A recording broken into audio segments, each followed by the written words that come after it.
Okay, so my question here today is, when we were just talking about fascism and how it's kind of like when those authority figures come into place and they say, hey, I'm above everybody else, I am kind of confused why there's more division between our sides and why everyone in this state isn't, and I'm not making this personal, against Whitmer in the way that she behaved, the way that she usurped power completely and went around her state legislatures. And I know the biggest reason people give for that is safety, but that's not honestly true because she vetoed the bill that would have protected our nursing homes, and she put COVID positive patients intentionally into those nursing homes.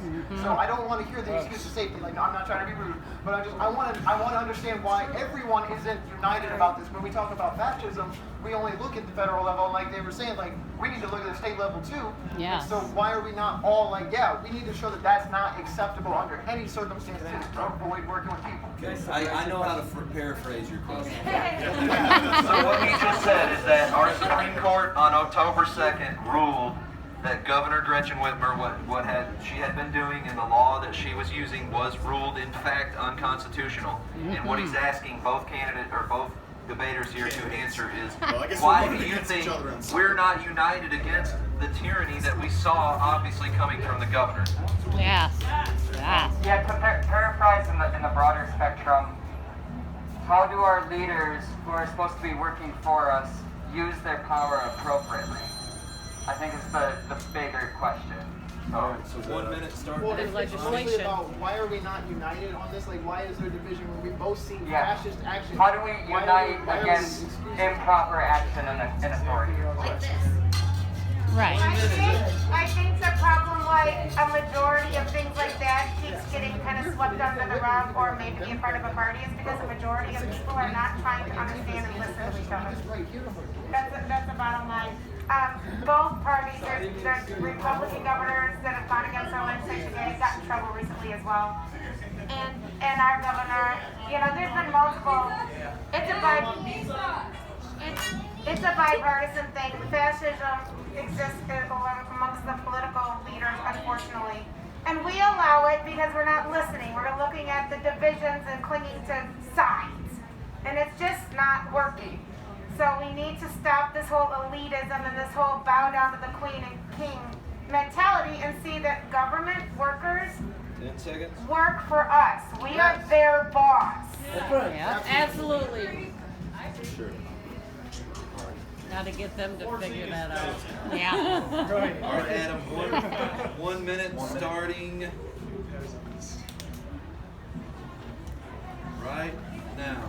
So, we separated from Britain, right? Because we wanted to get rid of that system of nobility that controlled us.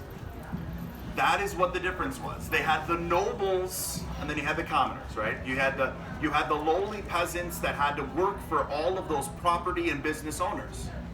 So it was the Marxist struggle is what was going on in England, essentially.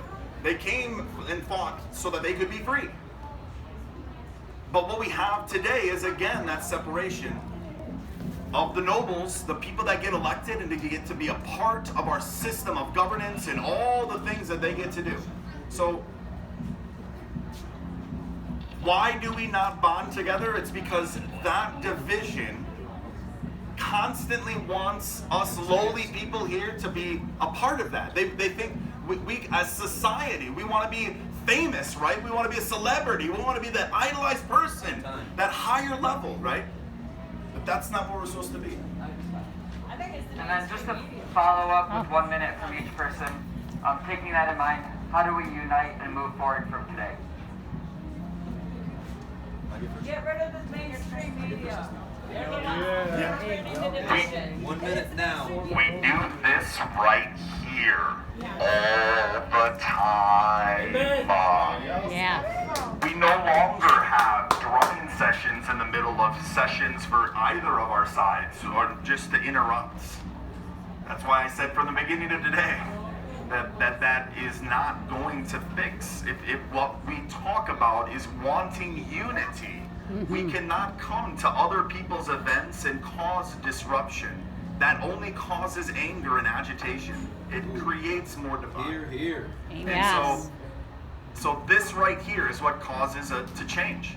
Us learning from each other, us sitting down, breaking bread together. We talked about that with people from your group from the very beginning of having a meal together with some of our leaders, some of the other leaders, and having media there to talk, just like we're doing now, guys. Yes. Yeah. We've been fighting for 7 months to do some conversations just like this. That's it.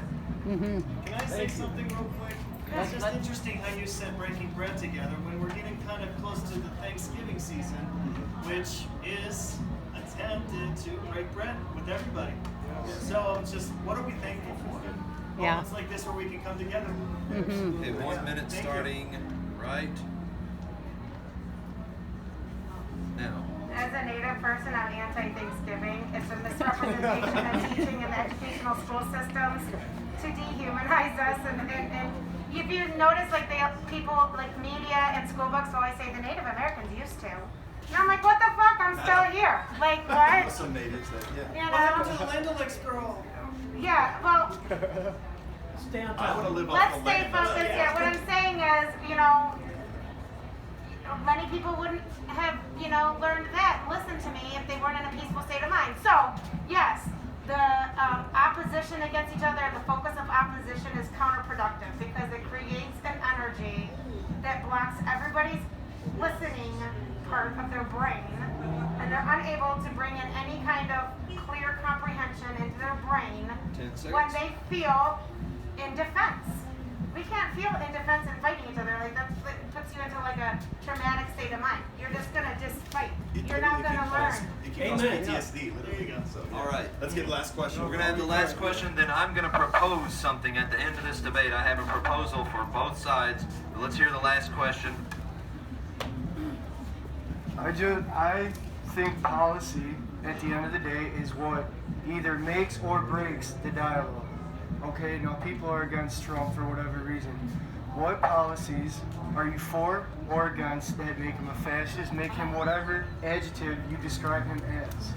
And what are some of those? Okay, we'll give this one 2 minutes. Yeah. Geez, Starting- these young guys with these questions. Right. Right on. She can take the full 2 minutes and be done. Starting right now. Actually, the only policy I actually agreed with President Trump was his educational stance. I really agree with the fact that President Trump, wants to make it so that everyone can go to any school. I think that's a big deal. The one thing I disagreed with Biden was the requirement of vaccines. I think that it's very Yes. my son. She voted, that's why I'm against. Okay, get extra seconds. I have 2 children that are allergic to vaccines, and so I can't. And so if any government, whether it's Republican or Democrat, tells me I have to, it'll kill him. That's one of the reasons why I wear this mask. My son has EBV and he has suppressed immune system, so I don't want to take the theories of COVID and just better be safe than sorry for my kid. And I have that right, just like I have a right to say, no, you're not giving him a vaccine. I can educate him. So on that point, I'm with a lot of Republicans on that. And that's why I say you can pick and choose. We don't have to go with just one side. As far as the pro-choice, I could never get an abortion. It's against my opinions and views. But I don't feel a government should dictate that for other people. So that's that thing too. But for my family, I'm going to tell them, please don't get one. You see what I'm saying? So I don't like super government control with certain things, and so that is why I voted for Biden. I voted for Biden. I am against the wall. I am very for a more. I think we should work with the government of Mexico more than against, since we're right next to each other. Kind of like I think we should work more with the Canadian government too. Like we're all right next door. Like we need to work together. So that's another thing. But there's been a lot of hate regarding that.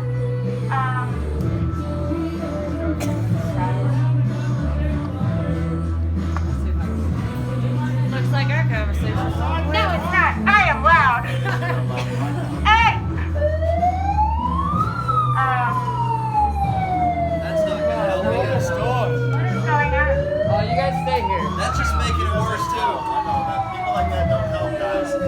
Hey, what we can do to help the movement is to stop people like that, okay? We don't need any of the agitation like that. You guys can teach Jeff! your teachers and they work and stuff.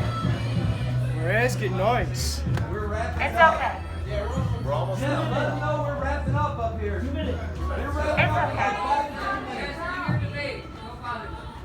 Okay. All right, let's give you another 30 seconds, okay? So yes, I actually, one of the things that I helped people look at was the isidewith.com to study policies and everything like that, and then I elaborated from that and studied the policies with each president before I made a final decision. And it did show me where a lot of things I also agreed with the candidate that was running for the Green Party too. There was a lot of things he was going for. So it's like, I had to literally pick like which one I had the most in common with, and that's how I made my decision. And I think that that's a great thing, a way to go about it. Instead of joining teams like football teams or people, and this affects our lives, you know? We get 2 minutes.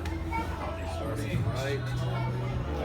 What policies do you... It was policy stuff. Yeah, what What was his policy? So, I mean, you know, Pro and con on both Biden and Trump. on both Biden and Trump. I mean, Biden scares the crap out of me with his talk of forced mask mandates across the nation, on forced vaccinations. All of that should scare every single one of us. Again, because our nation is not supposed to, our national government should not have the ability to affect our day-to-day lives, all the way down to whether or not we're standing here next to each other wearing a mask. Right now, our governor wants to have our legislature codify the mandate where we are forced to wear a mask so that they can officially prosecute us. They can officially codify means that they're going to give them the official code to write on the ticket to tell you that you violated that. That is the only way that they're going to be able to have power over us within regards to these masks. So no. Trump, masks are just the first step. it's just the Yeah, first step, yeah, right? So exactly. Biden is Control, going yeah. to be forcing that even greater. So Compliance. that's scary, y'all. I mean, as far as Trump's concerned, I mean, look at, historic black colleges, the funding that he's done, right? Yes. I mean, look Yeah. at what he's done for prison reform that he continues to work on and wanting to make some of the greatest strides of any of our presidents, right? The opportunities are continuing to happen, and they will continue to happen 10 seconds. as long as we find the integrity problem in the vote. I mean, that's what it boils down to. That's what we're Yeah, here for. yes. It all full circle, guys. It's full Exactly. circle. It all comes down to really integrity. So, thanks, guys. Applause for both. And we're going to take a proposal from Kevin, and then we're going to formally wrap up. We're going to start playing music again too, but we're going to. Okay, here is my proposal for tomorrow, okay? Because it's pretty obvious, we're going to be here tomorrow. It's become clear that they're going to be here tomorrow. So what I am proposing is I don't want to see any sides yelling or disrupting. What I want to propose for tomorrow is that anybody who wants to speak from both